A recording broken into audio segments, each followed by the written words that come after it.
5, 4, 3, 2, 1.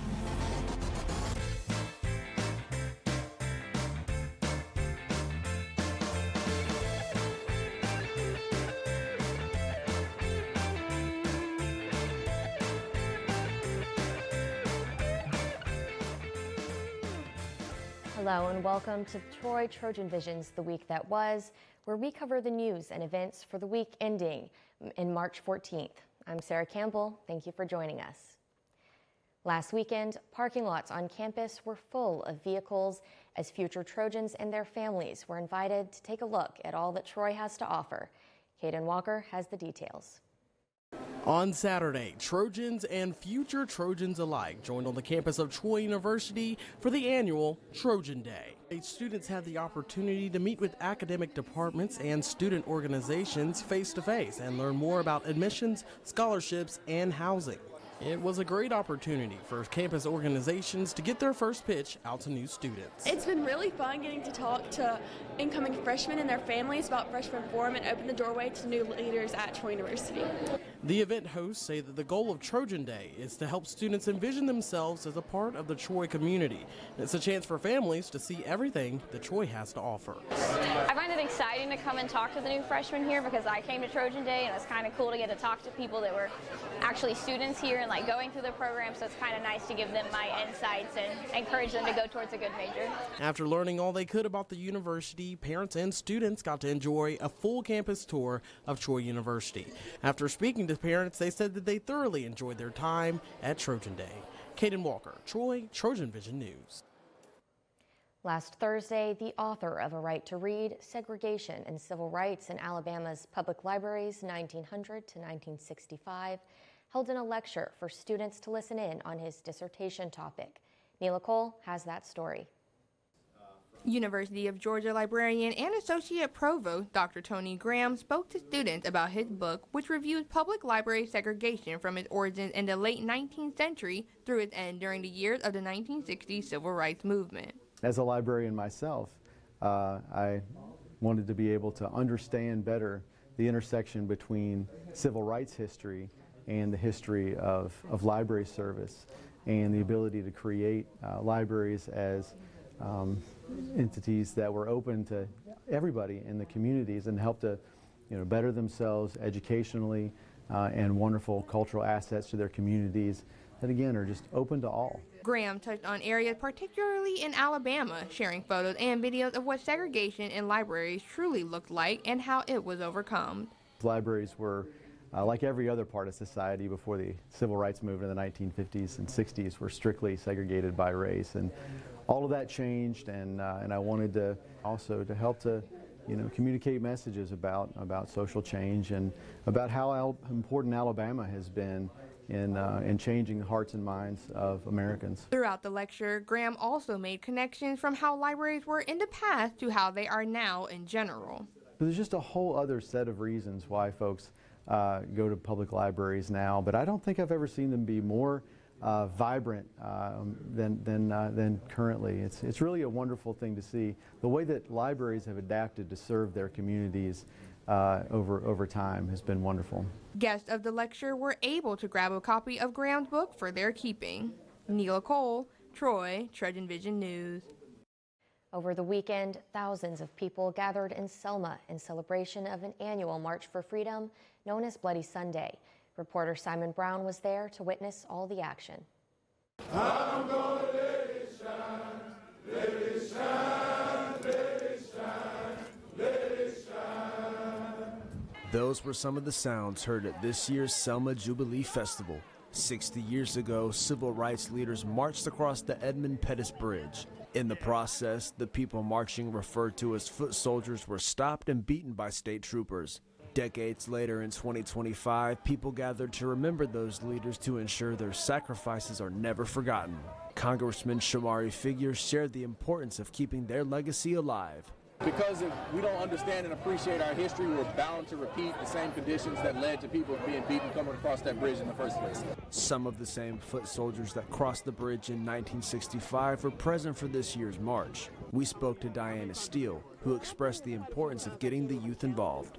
This time is real special because we brought more young people than we ever brought before.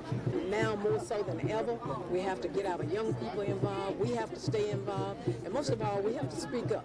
Marchers were not only advocating for civil rights, but also marching for women, immigrants, liberty, and a call for moral revival.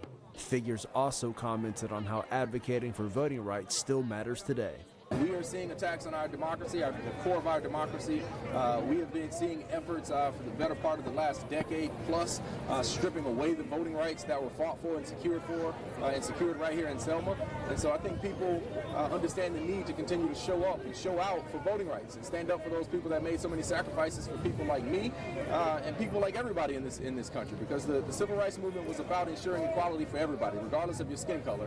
Due to the efforts of the foot soldiers, the Voting Rights Act of 1965 was passed, prohibiting states from denying people the right to vote based on race. Figures shared the hope that Selma brings to him and how he feels inspired by it. If you ever need to feel hope, come to Selma during Jubilee, because you will see people from across this country, people from across the world that understand the significance of what happened here. People that truly understand what happened here. And that is always inspiring, it's always refreshing, it's motivating, and something that encourages me and I think back to every single day when I'm sitting in D.C. As Coretta Scott King once said, struggle is a never-ending process. Freedom is really never won. You earn it and win it in every generation. Now still to come on Troy Trojan Visions the week that was. One university fraternity is preparing for their annual pilgrimage to Panama City Beach, and not because of spring break. We'll tell you why after the break.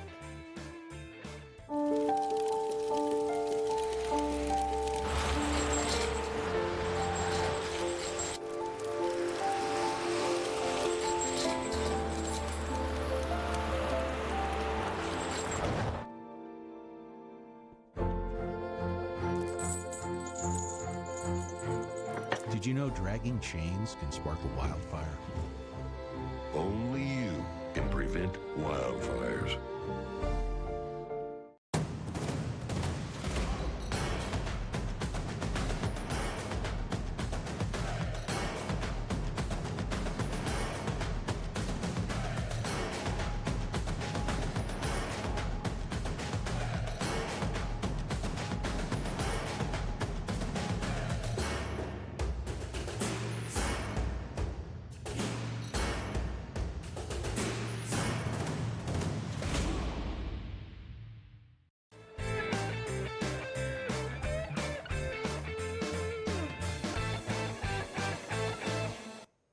Now going to the beach for spring break is not uncommon for college students, but for one group of Troy students, how they get there is not your typical road trip.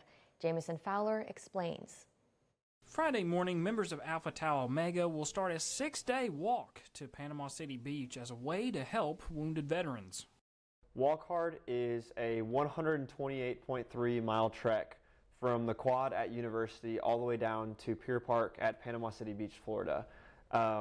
We walk 6 days over spring break for wounded veterans, raising support and awareness towards a mission called Jeep Sullivan's Wounded Warrior Outdoor Adventures. This is the 15th year the brothers have done the walk, and Tonez says it comes a long way since the first walk to the beach. It's an incredible legacy that we've upheld in Alpha Tau Omega, the fraternity I'm part of. I was actually just speaking with a former director a couple days ago, and he talked about the days that we didn't even have a support team that follows along us and refills our water. We didn't even have a medical team that helps pop our blisters and bandage us up when we have scrapes and things like that. It started with 2 guys, and they actually lost money the first time they did it. They were like down $200 on the supplies they had bought, and so now fast forward to today when we're consistently getting over $100,000 in support of these veterans. It's incredible to be a part of something so much bigger than me, so much bigger than any of these guys who have participated, but together through the years we've really built something to be proud of. This year they hope to continue raising over $100,000 through their efforts and are looking for the people to help contribute to that goal. Our goal for this year is $135,000. You can donate in two ways. First is through our link on CrowdChange. We have an account set up. All money goes to Jeep Sullivan's Wounded Warrior Outdoor Adventures. You can also cut a check straight to Jeep Sullivan's Outdoor Adventures. The brothers expect to reach Panama City Beach on Wednesday afternoon. Jamison Fowler, Troy, TrojanVision News. Now continuing with Walk Hard, this morning, Alpha Tau Omega fraternity, also known as ATO, began their journey to Panama City Beach over spring break. But before the group of men departed, another group of students showed their support. Take a look. Every spring break, ATO hosts Walk Hard, a 6-day-long journey where the fraternity walks 128.3 miles to raise funds for veterans. However, before Walk Hard begins, Girls Walk Harder has to take place. ATO President Ben Hollingsworth explained what the event was all about. So today is something that we do to just kind of raise awareness around Troy and stuff. We do a 6-mile walk. We start at the quad and we walk around Troy and we end up downtown. We open it up to the girls. A lot of sorority girls take part, and some moms even. But it's a great way just to get the community involved and kind of show people like this is what we're about to be doing during our spring break. We're not just doing it to make ourselves look good. We have a purpose in mind. We have a goal, and we're going to reach it. As the walkers got ready to embark on their 6-mile quest, Kappa Delta member Lily Givens shared what she was looking forward to the most. I'm looking forward to actually just doing the walk. I haven't been able to do it the past 2 years, so I'm really excited to do it this year. It will be similar to a 10K. I do love to run, so I'm excited to just be able to go out there and just do a little bit of what they do to see what their philanthropy is about. As the walkers trekked through Troy, the brothers of ATO handed out water and oranges, preventing anybody from getting dehydrated. Givens also explained the significance of participating in the walk. I really hope that all of my sorority sisters, as well as just other Greek life members and everybody else who's doing this walk, we get to take away some of the importance of why we choose philanthropies. And we each have a philanthropy that's important to us, and so it's really neat to be able to come together and support one another and understand maybe why we chose our organization and what it means to them. As Girls Walk Harder came to a close, Hollingsworth shared his message of gratitude to the university. To the Troy, to the students, thank y'all for the support, thank you for the donations, and we're going to walk to the beach. Coming up on Troy Trojan Visions, the week that was, color covered the Trojan Center quad as students came together to celebrate a traditional Hindu festival. We'll show you how after the break. When you look at the number of disasters in the U.S., chances are every area will deal with some kind of emergency in the next decade. And between school, sports, and social lives, chances are you won't be with your kids when it happens. Will they know what to do? Ready.gov/kids has the educational tools and information to make the conversation easy. When the time comes, chances are they'll feel prepared, not scared. So talk with your family today.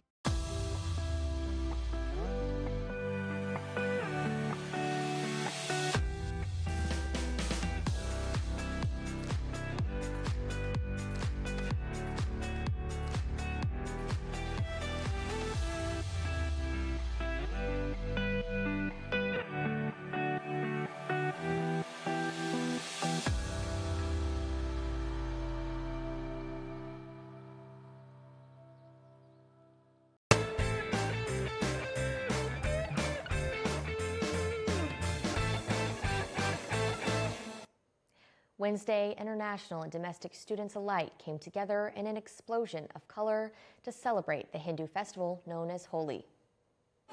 A celebration characterized by music, dancing, and color.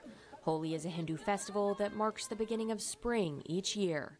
The Indian Student Association brought this festive tradition to Troy's campus. We have a lot of Indians at Troy. We wanted to bring some of our culture here. Also known as the Festival of Colors, Holi signifies the triumph of good over evil. According to Hindu tradition, it also has religious roots. Lord Krishna was slightly dark-skinned, and he was worried that Radha would not, like him. His mother was tired of that, and she told Goddess Radha to go and paint Lord Krishna with colors that she liked. So he would know that despite of the skin color, she still loved him. As a way to symbolize the vibrant colors of spring and celebrate new beginnings, during Holi, people throw colored powder on one another. Just like this. It's love, fun, and the bond that the two people have, or the group of people have when they play. The colors are spreading love. With many international students busy with classes and unable to go home, this event helped bring home to them. It's nice if you can bring your festivals here where the students are, and so that they don't miss home as much. Not only that, but it also helped introduce Indian culture to other students, bringing everyone together as one. Dr. Robert Gibson held a solo classical guitar recital in Sorrell Chapel for an audience that included some of his students and peers. Ty Davidson has the details. Thursday night, Sorrell Chapel was filled with the reverberating melodies of classical music, thanks to Dr. Robert Gibson and his solo guitar recital. Not only were his peers and friends in attendance, but some of his students as well, one of which told TrojanVision that this is a rare experience for them. As a student of his, he spends all of his time talking about what we're working on, and it's very rare outside of his recitals that we get to hear what he's working on, and he's so much more proficient than us, so his recitals are an amazing moment to hear what he's practicing. Dr. Gibson says that these performances are always a treat, as his goal is to share the love of music with as many people as he can, his particular love being the complete versatility of the guitar. I can have complete musical experience all by myself. I don't need a drummer, a bass player, or a singer. You know, the classical guitar is wonderful, it's portable. I can play the bass, I can play the melody and the accompaniment, and nothing's ever really missing. The performance was more than just a guitar showcase, though. Gibson wanted to make it a display of the importance and intricacy of classical music through the flow of the pieces he chose. A goal he seemed to succeed in, as Schaefer says the performance brought out of him a greater appreciation for classical music. You know, I started off with some French pieces by Roland Diaz, and I ended the concert with French pieces as well. The segue in between, I went to some Spanish pieces, which are all kind of staples in the guitar literature. Classical music is the root of everything that we listen to on the radio. It's everything we write, as not only as a student of classical music, but as a writer before I started coming to school for it. It's the basis of everything that we do now. Gibson closed his performance with an improvised encore inspired by the pieces he previously played, receiving a standing ovation to close the night. Ty Davidson, Troy, TrojanVision News. There are a variety of student music groups at Troy University, playing a wide variety of styles of music. Will Eldridge introduces us to one professor who likes to jazz things up for the School of Music.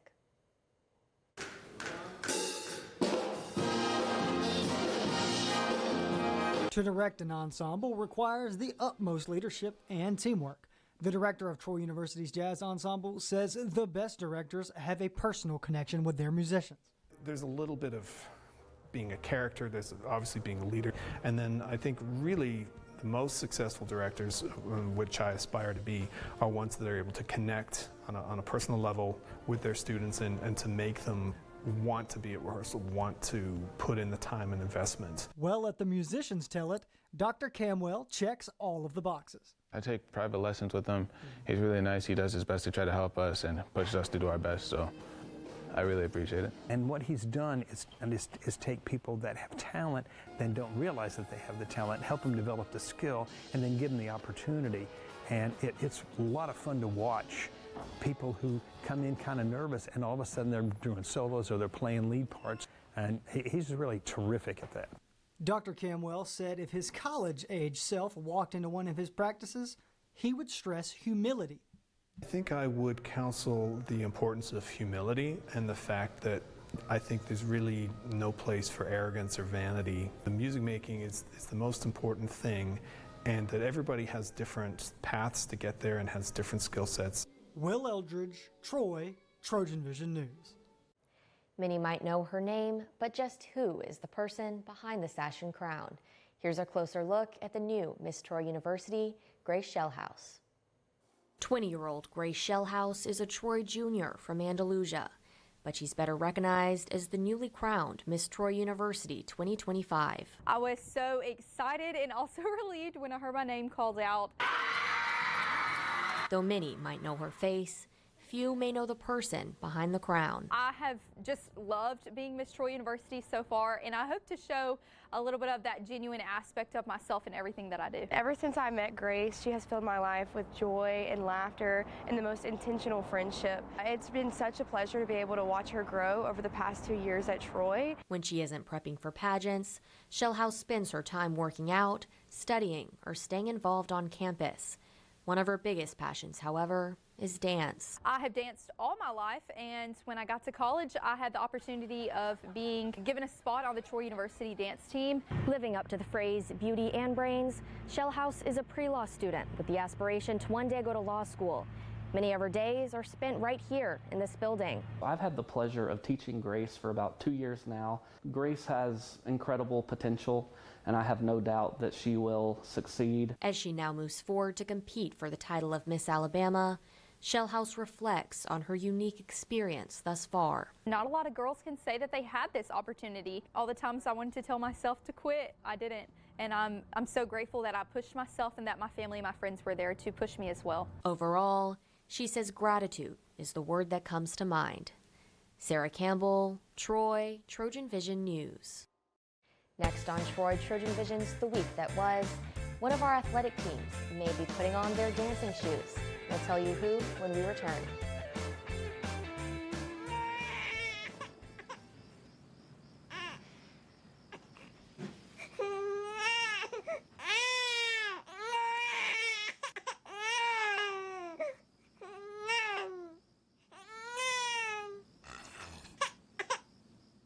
If you love them enough to suck the snot out of their nose at 4 a.m., then surely you'll check nhtsa.gov/the right seat to make sure they're in the right car seat.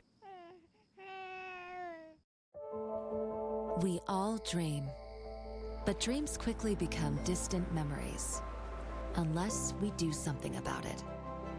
Do everything in our power to learn to lead. At Troy University, we offer leadership opportunities from day one. We're dedicated to teaching a new generation to lead change. Do you have what it takes to change the world?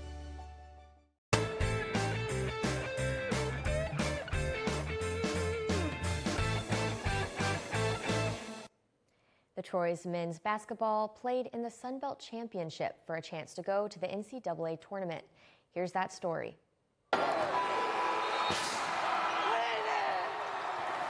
Monday night, Troy men's basketball took on Arkansas State in Pensacola, Florida for the Sun Belt Championship. The Trojans will win the championship 94-81. I won't want tonight to ever end.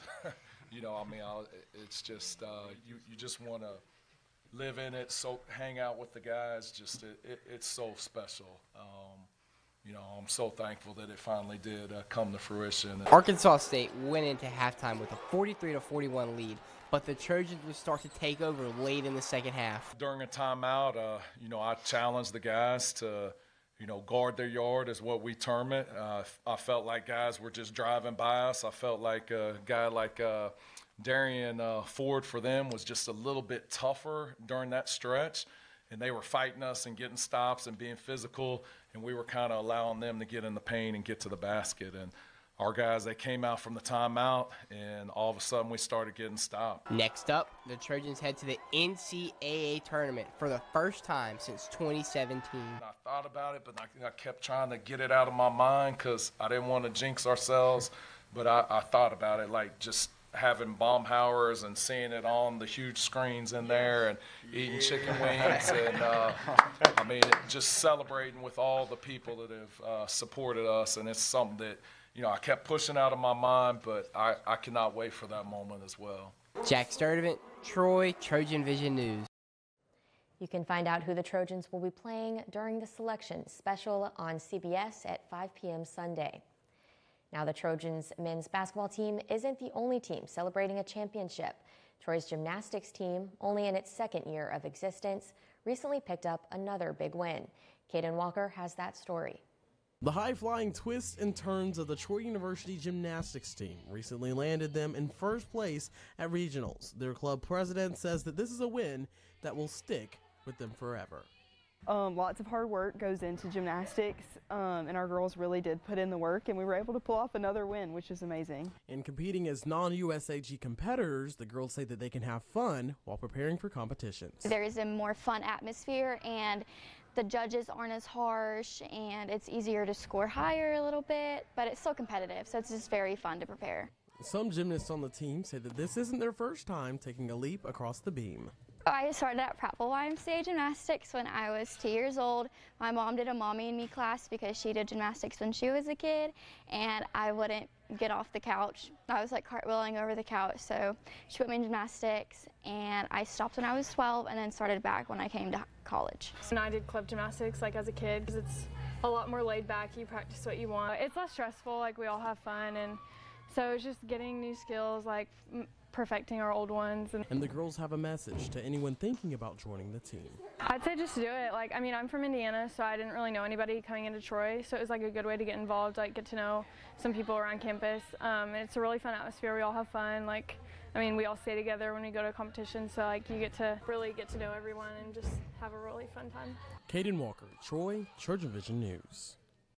Back on the court, the Troy women's basketball team was also in action Sunday night as they took on Arkansas State. Hunter Boozer has that story.